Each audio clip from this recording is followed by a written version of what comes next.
اس کی جناب میں سجدے بجا لاؤ اور اس آخری گھڑی تک اپنے رب کی بندگی کرتے رہو جس کا آنا یقینی ہے۔ سورہ نحل رکوع نمبر 1۔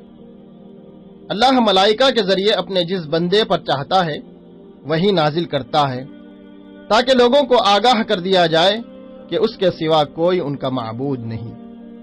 اس نے آسمان و زمین کو برحق پیدا کیا ہے۔ اس نے انسان کو ایک ذرا سی بوند سے پیدا کیا اور دیکھتے دیکھتے صریحاً وہ ایک جھگڑالو ہستی بن گیا، اور انسان کی خدمت کے لیے جانور، گھوڑے، خچر اور گدھے پیدا کیے۔ یہ ساری چیزیں تمہارے زندگی کی رونقیں ہیں، اور بہت سی چیزیں تمہارے فائدے کے لیے پیدا کرتا ہے جن کا تمہیں علم تک نہیں ہے۔ رکوع نمبر 2۔ بارش اور اس کے ذریعے کھیتیوں کا اگنا، زیتون، کھجور، انگور، رات و دن، سورج و چاند، بہت سی رنگ برنگی چیزیں، سمندر اس سے حاصل ہونے والا تر و تازہ گوشت اور اس سے ملنے والی زینت کی اشیاء، سمندر کی سطح پر چلنے والی کشتیاں، پہاڑ، دریا، راستے بنانے والی علامتیں اور تارے، سب اللہ تعالی کی تخلیق ہیں۔ پھر کیا وہ جو پیدا کرتا ہے اور وہ جو کچھ بھی پیدا نہیں کرتے دونوں یکساں ہیں؟ کیا تم ہوش میں نہیں آتے؟ اگر تم اللہ کی نعمتوں کو گننا چاہو تو گن نہیں سکتے۔ وہ ہستیاں جنہیں اللہ کو چھوڑ کر لوگ پکارتے ہیں وہ کسی چیز کے بھی خالق نہیں ہیں بلکہ خود مخلوق ہیں، مردہ ہیں نہ کہ زندہ۔ ان کو کچھ بھی معلوم نہیں کہ انہیں کب دوبارہ اٹھایا جائے گا۔ رکوع نمبر 3۔ جو لوگ آخرت کا انکار کرتے ہیں ان کے دل منکر ہیں اور وہ گھمنڈی ہیں۔ اللہ گھمنڈ کرنے والوں کو اور غرور نفس میں مبتلا لوگوں کو بالکل پسند نہیں کرتا۔ یہ قیامت کے روز اپنے بوجھ بھی پورے اٹھائیں گے اور ساتھ ساتھ کچھ ان لوگوں کے بوجھ بھی سمیٹیں گے جنہیں یہ جہالت کی بنا پر گمراہ کر رہے ہیں۔ رکوع نمبر 4۔ کافر قیامت کے روز ذلیل و خوار ہوں گے اور ان سے کہا جائے گا کہ بتاؤ اب کہاں ہیں وہ اللہ کے شریک جن کے لیے تم اہل حق سے جھگڑا کیا کرتے تھے؟ اب جاؤ جہنم کے دروازوں میں سے گھس جاؤ، وہیں تم کو ہمیشہ رہنا ہے۔ نیکوکار لوگوں کے لیے اس دنیا میں بھی بھلائی ہے اور آخرت کا گھر انہی کے حق میں بہتر ہے۔ ان متقیوں کو جن کی روحیں پاکیزگی کی حالت میں جب ملائکہ قبض کرتے ہیں تو کہتے ہیں سلام ہو تم پر، جاؤ جنت میں اپنے اعمال کے بدلے میں۔ ان سے پہلے کے لوگوں نے بھی ڈھٹائی کی مگر ان کے ساتھ جو کچھ ہوا وہ اللہ کا ظلم نہ تھا بلکہ ان کا اپنا ظلم تھا جو انہوں نے خود اپنے اوپر کیا۔ رکوع نمبر 5۔ ہم نے ہر امت میں ایک رسول بھیجا اور اس کے ذریعے سے سب کو خبردار کر دیا کہ اللہ کی بندگی کرو اور طاغوت کی بندگی سے بچو۔ پھر کوئی ہدایت یافتہ ہوا، کوئی ضلالت کا خریدار۔ ذرا زمین میں چل پھر کر دیکھو کہ جھٹلانے والوں کا انجام ہو چکا ہے۔ مرنے کے بعد دوبارہ زندگی یقینی ہے۔ قیامت میں دوبارہ زندگی اس لیے ضروری ہے کہ اللہ ان کے سامنے اس حقیقت کو کھول دے جس کے بارے میں یہ اختلاف کر رہے ہیں، اور منکرین حق کو معلوم ہو جائے کہ وہ جھوٹے تھے۔ رکوع نمبر 6۔ جنہوں نے ظلم سہا اور صبر کیا اور اپنے رب کے بھروسے سے کام کر رہے ہیں ان لوگوں کے لیے اچھا انجام ہے۔ اے نبی صلی اللہ علیہ وسلم، اب یہ ذکر ہم نے تم پر نازل کیا ہے تاکہ تم لوگوں کے سامنے اس تعلیم کی تشریح و توضیح کرتے جاؤ جو ان کے لیے اتاری گئی ہے تاکہ لوگ غور و فکر کریں۔ پھر کیا وہ لوگ جو پیغمبر کی مخالفت میں بدتر سے بدتر چالیں چل رہے ہیں اس بات سے بے خوف ہو گئے ہیں کہ اللہ ان کو زمین میں دھسا دے یا ایسے گوشے سے ان پر عذاب لے آئے جدھر سے اس کے آنے کا وہم و گمان تک نہ ہو، یا اچانک چلتے پھرتے ان کو پکڑ لے، یا ایسی حالت میں انہیں پکڑ لے جبکہ انہیں خود آنے والی مصیبت کا کھٹکا لگا ہو۔ چیزوں کے سائے، زمین و آسمان کی جاندار مخلوق اور ملائکہ سب اللہ کے آگے سرب سجود ہیں۔ رکوع نمبر 7۔ خدا تو بس ایک ہی ہے، لہذا تم مجھ سے ہی ڈرو۔ جو کچھ آسمانوں میں ہے اور جو کچھ زمین میں ہے اللہ ہی کا ہے، اور اسی کا دین ساری کائنات میں چل رہا ہے۔ کوئی سخت وقت تم پر آتا ہے تو تم لوگ خود اپنی فریادیں لے کر اسی کی طرف دوڑتے ہو، مگر جب اللہ اس وقت کو ٹال دیتا ہے تو یکایک تم میں سے ایک گروہ اپنے رب کے ساتھ دوسروں کو شریک کرنے لگتا ہے۔ یہ لوگ خدا کے لیے بیٹیاں تجویز کرتے ہیں، جبکہ ان میں سے کسی کو بیٹی کے پیدا ہونے کی خوشخبری دی جاتی ہے تو اس کے چہرے پر مایوسی چھا جاتی ہے، بس خون کا سا گھونٹ پی کر رہ جاتا ہے، لوگوں سے چھپتا پھرتا ہے کہ اس بری قبر کے بعد کس کو منہ دکھائے۔ رکو نمبر 8۔ اگر کہیں اللہ لوگوں کو ان کی زیادتی پر فوراً ہی پکڑ لیا کرتا تو روئے زمین پر کسی متنفس کو نہ چھوڑتا، لیکن وہ سب کو ایک وقت مقرر تک مہلت دیتا ہے۔ پچھلی قوموں کی طرف جب بھی رسول آئے، شیطان نے منکرین کے برے کرتوتوں کو خوشنما بنا کر دکھایا۔ وہی شیطان آج ان لوگوں کا بھی سرپرست بنا ہوا ہے۔ ہم نے یہ کتاب نازل کی ہے تاکہ تم اختلافات کی حقیقت کو ان پر کھول دو۔ ایمان والوں کے لیے یہ کتاب رہنمائی اور رحمت بن کر اتری ہے۔ رکو نمبر 9۔ مویشیوں کے پیٹ میں گوبر اور خون کے درمیان سے ہم ایک چیز تمہیں پلاتے ہیں، یعنی خالص دودھ، جو پینے والوں کے لیے نہایت خوشگوار ہے۔ کھجور کے درخت اور انگور کی بیلوں سے بھی ایک چیز تمہیں پلاتے ہیں، جسے تم نشہ آور بھی بنا لیتے ہو اور پاک رزق بھی۔ شہد کی مکھی کے اندر سے رنگ برنگ کا ایک شربت نکلتا ہے جس میں شفا ہے لوگوں کے لیے۔ ان چیزوں میں نشانیاں ہیں ان لوگوں کے لیے جو عقل سے کام لیتے ہیں اور غور و فکر کرتے ہیں۔ رکو نمبر 10۔ دیکھو، اللہ نے تم میں سے بعض کو بعض پر رزق میں فضیلت عطا کی ہے۔ وہ اللہ ہی ہے جس نے تمہارے لیے تمہاری ہم جنس بیویاں بنائی، اور اسی نے ان بیویوں سے تمہیں بیٹے پوتے عطا کیے، پھر اچھی اچھی چیزیں تمہیں کھانے کو دیں۔ پھر بھی باطل کو مانتے ہو اور اللہ کے احسان کا انکار کرتے ہو۔ یہ جن کو خدائی میں شریک کرتے ہیں وہ آسمان اور زمین میں کوئی اختیار ہی نہیں رکھتے۔ اللہ ایک مثال دیتا ہے، ایک غلام بالکل بے اختیار دوسرا شخص اپنے رزق میں سے کھلے چھپے خوب خرچ کرتا ہے، بتاؤ کیا یہ دونوں برابر ہیں؟ رکو نمبر 11۔ اللہ نے تم کو تمہاری ماؤں کے پیٹوں سے نکالا اس حالت میں کہ تم کچھ نہ جانتے تھے۔ اس نے تمہیں کان دیے، آنکھیں دیں، سوچنے والے دل دیے تاکہ شکر گزار بنو۔ ذرا آسمان پر سر اٹھا کر دیکھو، پرندے کس طرح فضائے آسمانی میں مسخر ہیں۔ اللہ کے سوا کس نے ان کو تھام رکھا ہے؟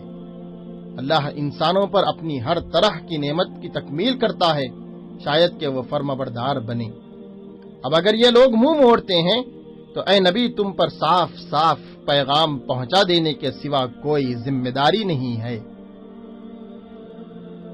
رکو نمبر 12۔ قیامت میں ہر امت میں سے ایک گروہ کھڑا کیا جائے گا، اور کافروں کے لیے نہ حجتوں کا موقع دیا جائے گا نہ توبہ کا۔ ظالموں کو ہم عذاب پر عذاب دیں گے، اس شرک و فساد کے بدلے جو دنیا میں برپا کرتے رہے۔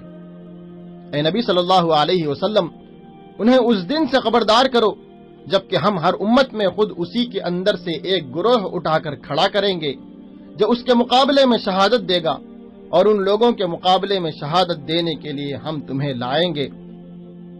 ہم نے یہ کتاب تم پر نازل کر دی ہے جو ہر چیز کی صاف صاف وضاحت کرنے والی ہے اور مسلمانوں کے لیے رحمت اور بشارت ہے۔ رکو نمبر 13۔ اللہ عدل اور احسان اور صلہ رحمی کا حکم دیتا ہے، بدی، بے حیائی اور ظلم و زیادتی سے منع کرتا ہے، اور نصیحت کرتا ہے کہ اللہ کے عہد کو پورا کرو جبکہ تم نے اس سے کوئی عہد باندھا ہو، اور اپنی قسموں کو پختہ کرنے کے بعد توڑ نہ ڈالو۔ اس عورت کی طرح نہ ہو جانا جس نے بڑی محنت سے سوت کاتا اور پھر آپ ہی اسے ٹکڑے ٹکڑے کر ڈالا۔ اے مسلمانوں، تم اپنی قسموں کو آپس میں ایک دوسرے کو دھوکہ دینے کا ذریعہ نہ بناؤ، اللہ کے عہد کو تھوڑے سے فائدے کے بدلے میں نہ بیچ ڈالو، برا نتیجہ دیکھو گے، سخت سزا بھگتو گے۔ جو شخص بھی نیک عمل کرے گا، مرد ہو یا عورت، اگر وہ مومن ہے تو اسے ہم دنیا میں پاکیزہ زندگی بسر کرائیں گے اور ان کو آخرت میں اجر بہترین اعمال کے مطابق بخشیں گے۔ جب بھی قرآن پڑھو تو تعوذ پڑھ لیا کرو۔ رکو نمبر 14۔ قرآن کسی انسان کا گھڑا ہوا نہیں ہے، اسے تو روح القدس نے ٹھیک ٹھیک رب کی طرف سے بتدریج نازل کیا ہے تاکہ اہل ایمان کے ایمان کو پختہ کرے اور فرمانبرداروں کو زندگی کے معاملات میں سیدھی راہ بتائے۔ جو لوگ اللہ کی آیات کو نہیں مانتے، اللہ کبھی ان کو صحیح بات تک پہنچنے کی توفیق نہیں دیتا۔ جو شخص ایمان لانے کے بعد کفر کرے، اگر وہ مجبور کیا گیا ہو اور دل اس کا ایمان پر مطمئن ہو تب تو کوئی بات نہیں، مگر جس نے دل کی رضامندی سے کفر کو قبول کر لیا اس کے لیے اللہ کا غضب ہے۔ اللہ کا قاعدہ ہے کہ وہ ان لوگوں کو راہ نجات نہیں دکھاتا جو اس کی نعمت کا کفران کریں، پھر ان کے دلوں، کانوں اور آنکھوں پر مہر لگا دیتا ہے۔ رکو نمبر 15۔ اللہ ایک بستی کی مثال دیتا ہے، وہ امن اور اطمینان کی زندگی بسر کر رہی تھی اور ہر طرف سے بفراغت رزق پہنچ رہا تھا کہ اس نے اللہ کی نعمتوں کی ناشکری شروع کر دی۔ پھر اللہ نے اس بستی کے باشندوں کو ان کے کرتوتوں کا یہ مزہ چکایا کہ بھوک اور خوف کی مصیبتیں ان پر چھا گئیں۔ انہوں نے رسول کے آنے پر اسے جھٹلایا، آخرکار عذاب نے ان کو آ لیا۔ پس اے لوگو، اللہ نے جو کچھ حلال اور پاک رزق تم کو بخشا ہے اسے کھاؤ اور اللہ کے احسان کا شکر ادا کرو۔ مردار، خون، سور کا گوشت، وہ جانور جس پر اللہ کے سوا کسی اور کا نام لیا گیا ہو، سب حرام ہیں مگر حالت اضطرار میں چند حدود کے ساتھ استثناء ہے۔ رکو نمبر 16۔ واقعہ یہ ہے کہ ابراہیم اپنی ذات سے ایک پوری امت تھا، اللہ کا مطیع و فرما بردار اور یکسو۔ وہ کبھی مشرک نہ تھا، اللہ کی نعمتوں کا شکر ادا کرنے والا۔ اللہ نے اس کو منتخب کر لیا، سیدھا راستہ دکھایا، دنیا میں اس کو بھلائی دی اور آخرت میں صالحین میں سے ہوگا۔ اے نبی صلی اللہ علیہ وسلم، تم یکسو ہو کر ابراہیم کے طریقے پر چلو، اپنے رب کے راستے کی طرف دعوت دو، حکمت اور عمدہ نصیحت کے ساتھ، اور لوگوں سے مباحثہ کرو ایسے طریقے پر جو بہترین ہو۔